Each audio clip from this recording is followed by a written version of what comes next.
Hola, ¿qué tal? Buenas noches. Después del informativo diario de Es Noticia con Carmen Baragaño, comenzamos lo que es el YE de hoy, nuestro magazine YE, para estar con ustedes aproximadamente 60 minutos que esperamos sean de su interés. Vamos a hablar de moda, vamos a hablar de cine, de literatura, vamos a hablar de muchísimas cosas. Esperamos que lo pasen bien, que nos acompañen, que se diviertan en este viaje que ya comienza con la cabecera.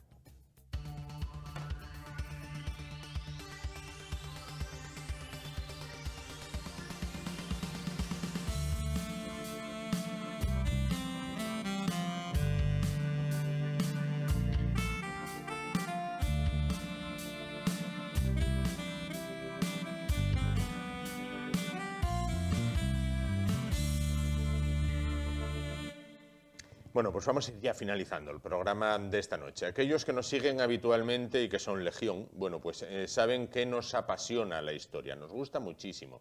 Bueno, hoy vamos a hablar de un tema que combina religión y medicina, dos conceptos que no siempre a lo largo de la historia han ido unidos y de la mano, sino que hay veces en las que han estado incluso enfrentados, la religión y la ciencia. Bueno, vamos a hablar de la atención médica en las órdenes religiosas en Asturias, siglos XVI al XIX, un libro que ha escrito Miguel Don Gil y Sánchez, cuyo autor, el padre de esta criatura, se encuentra esta noche con nosotros. Miguel, ¿qué tal? Buenas noches. Buenas noches. Bueno, pues, ¿qué nos vamos a encontrar en este libro que veo que dedicas al profesor Javier Fernández Conde, que es una eminencia en esto de la historia en Asturias? Un buen amigo mío. Bueno, yo aquí cotilleando en este caso. Cotillea.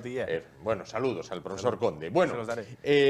¿qué nos encontramos en este libro? Muy resumidamente, lo que nos encontramos es cómo era la atención para los religiosos y las religiosas dentro de los monasterios y conventos de la región desde el siglo XVI al XIX en Asturias. Es decir, la atención dentro de los monasterios y conventos, no la atención para la sociedad. Eso es muy en resumen lo que encontramos en este libro, que es la primera investigación que se ha realizado en este sentido. No obstante, lo primero que puede pensar la gente en casa, el que vivía, por ejemplo, pues en un molino cerca del monasterio, si se encontraba mal, ¿podía ir al monasterio a que lo atendiesen? Ciertamente, los él podía ir, pero ¿lo iban a atender? Lo atenderían. Dentro del ideal cristiano, del amor fraternal y de la caridad, siempre que fuesen solicitadas la atención del médico de la comunidad monástica o de la botica para algún remedio preparado, se les atendería.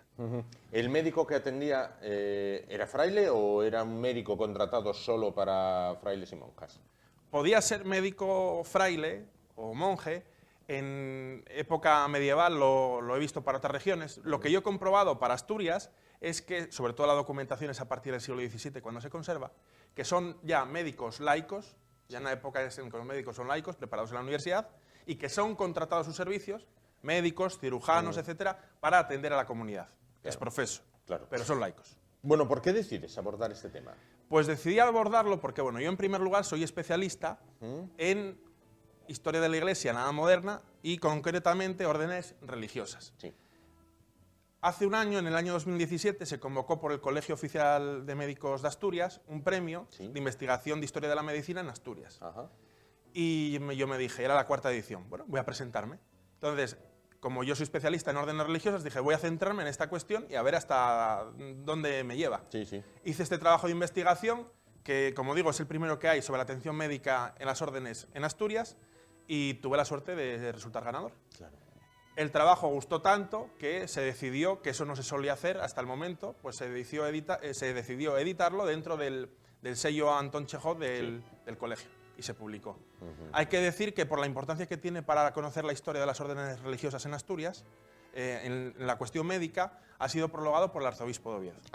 Y se presenta el libro mañana en el Colegio de Médicos a las 7:30 de la tarde. Bueno, pues estamos ya ahí en capilla, en este caso, ¿no? Como los toreros. Bueno, ¿qué peculiaridades o qué cosas te han llamado la atención poderosamente cuando hiciste la investigación y hiciste el compendio en el libro? Llama la atención sobre todo que hay una buenísima atención médica dentro de los monasterios y conventos. La gente igual puede pensar a priori, bueno, pues los religiosos y religiosas se encomendaban a Dios, consideraban que la medicina pues era alterar los designios divinos y simplemente era dedicarse a la oración y a ver si se curaba. Yo eso lo he desmontado. Es más, la medicina occidental, la medicina europea, surge en los monasterios y conventos. Esos códices de la antigüedad que se conservan en los monasterios, los monjes los utilizan, y además de su experiencia, para formarse como médicos. Y la medicina, originalmente europea, a finales de la antigüedad, mejor dicho ya, inicios de la Edad Media, es una medicina monástica. Entonces, digamos que las órdenes tienen mucha relación con la medicina. Pero, o al menos, o a mí así me lo han contado, los musulmanes, por ejemplo, en los reinos de Granada, Córdoba, todo esto, iban mucho más adelantados que los cristianos en tema medicina. Sí, a grandes rasgos sí, van más adelantados, pero que hay que decir que a veces por generalizar se dice como que en Occidente pues que la medicina o que las órdenes religiosas o la Iglesia que estaba en contra de la atención médica, no. Hombre, siempre está la cosa de que es Dios el que cura, pero si tú ayudas a Dios a curar... Bueno, pues... alguno quemaron, ¿eh? A alguno que decidió investigar con el cuerpo humano acabó... Sí, pero estaban en los límites del conocimiento científico. Bueno, no me voy a meter por ahí porque es bien. muy interesante, da para otro correcto. Para otro día. Y entonces veo, o he comprobado, como hay una atención médica muy buena. Vemos como muchos monasterios y conventos tienen un cirujano, un médico, incluso algún erudito, por ejemplo, destaca en la comunidad de San Vicente de Oviedo. Tenemos al padre Feijó. Sí. El padre Feijó estaba al tanto de todo el conocimiento científico puntero de la época. Escribió entre sus amigos 15 cartas que yo recopilé de tema o cuestión médica. Sí. Conocí alguna técnica como la variolización, que era la inoculación de la viruela para curar ciertas enfermedades. Eso es el antecedente de la vacuna, que hoy entendemos. Entonces, otro caso curioso con el padre Feijó, por ejemplo, es que hacía valer el conocimiento médico dentro de la comunidad. Un día había un ayudante de cocina que se llamaba Bartolín, le dio un ataque cuando estaba cocinando. Entonces, todos los monjes lo cogen y lo llevan a la iglesia del monasterio para intentar exorcizarlo. Entonces, el padre Feijó, cuando se entera, llega para allí, lo ve y dice, no, por las evidencias lo que tiene es un ataque epiléptico. Entonces, él intenta hacer valer el conocimiento científico.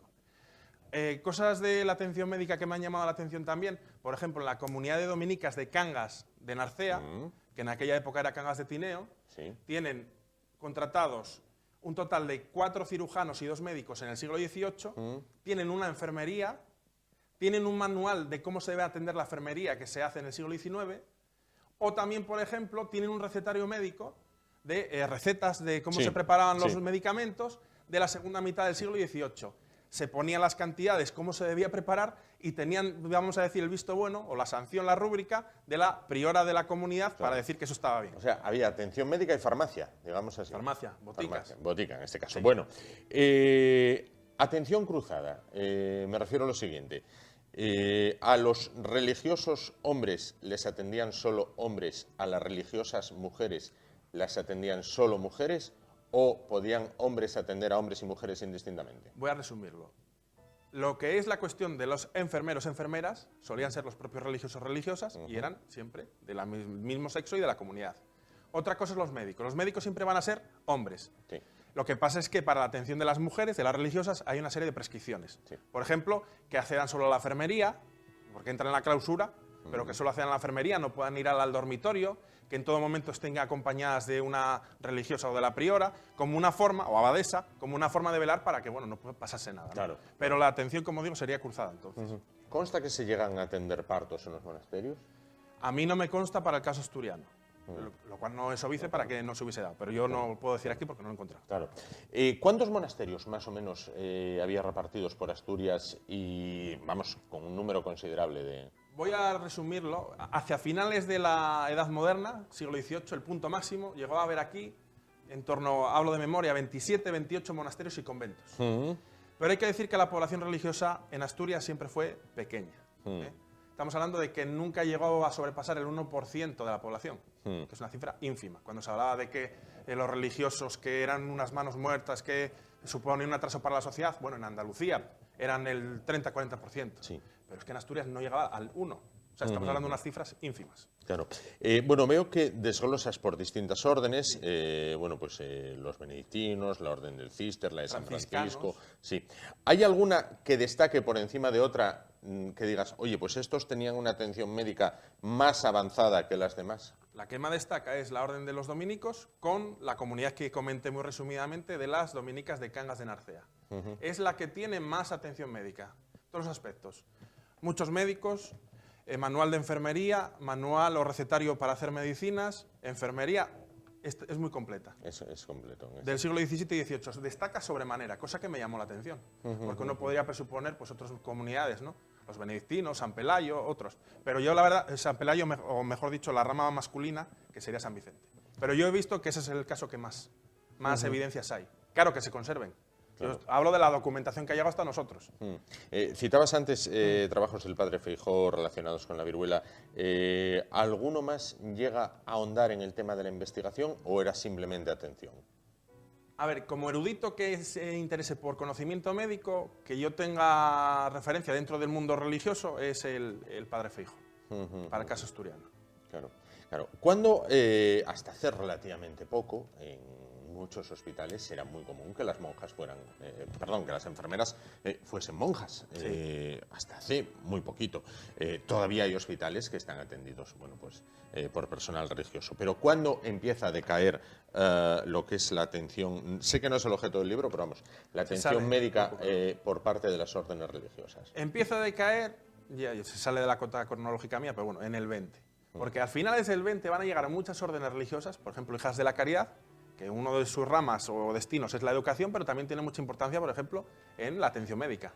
Pues llegan muchas órdenes religiosas que oponen el acento en la educación o en la atención médica, y hay muchas.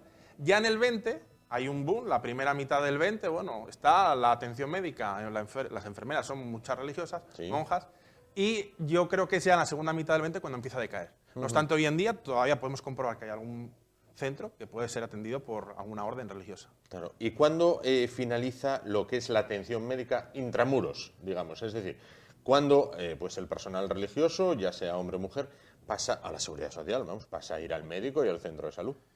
A ver, yo he comprobado que esa atención sigue en el 19. Hombre, con el contexto de la desamortización, exclaustración, supone para las comunidades pues un freno muy grande, ¿no? A mediados, o muy aproximadamente, ¿no? A mediados del 19. Pero yo creo que hasta entrado el 20 hubo atención médica. Sí, hoy en día, por supuesto, todos van a la seguridad social o al seguro médico que tengan, ¿no? Pero no, duró bastante. Claro. Bueno, quiero preguntarte también, próximos trabajos. ¿Finalizas este? ¿Has resultado ganador? Como decimos, ¿próximos trabajos a emprender? Próximos trabajos, siempre tengo varias vertientes preparadas. Porque varios caminos. Sí, varios caminos, porque siempre estoy investigando muchas cosas. Siempre es de mi predilección tema de órdenes religiosas. Siempre suelo tocar algún aspecto de este tipo o algo de historia de la Iglesia. ¿Pensado uno en concreto que te pueda decir? No. Tengo varios trabajos en desarrollo que conforme lo vaya desarrollando igual me decanto por uno o por otro. Claro. Pero sí. Hay libros para rato. Hay libros para rato. Bueno, pues aquí estaremos para contarlo. Miguel Don Gil, doctor en Historia, autor de la atención médica en las órdenes religiosas en Asturias, siglos del XVI al XIX. Muchísimas gracias por estar con nosotros. Toda la suerte del mundo para esa presentación mañana en el Colegio de Médicos a las 7:30. 7:30 de la tarde. Bueno, pues ya saben, tienen una cita mañana a las 7:30 en el Colegio de Médicos. Muchísimas gracias por estar con nosotros. Como gracias también les damos a ustedes por estar un día más con nosotros. Volvemos mañana, será a partir de las 10 de la noche, aquí en el YE de Asturias Televisión, donde podemos hablar, gracias a Dios, absolutamente de todo.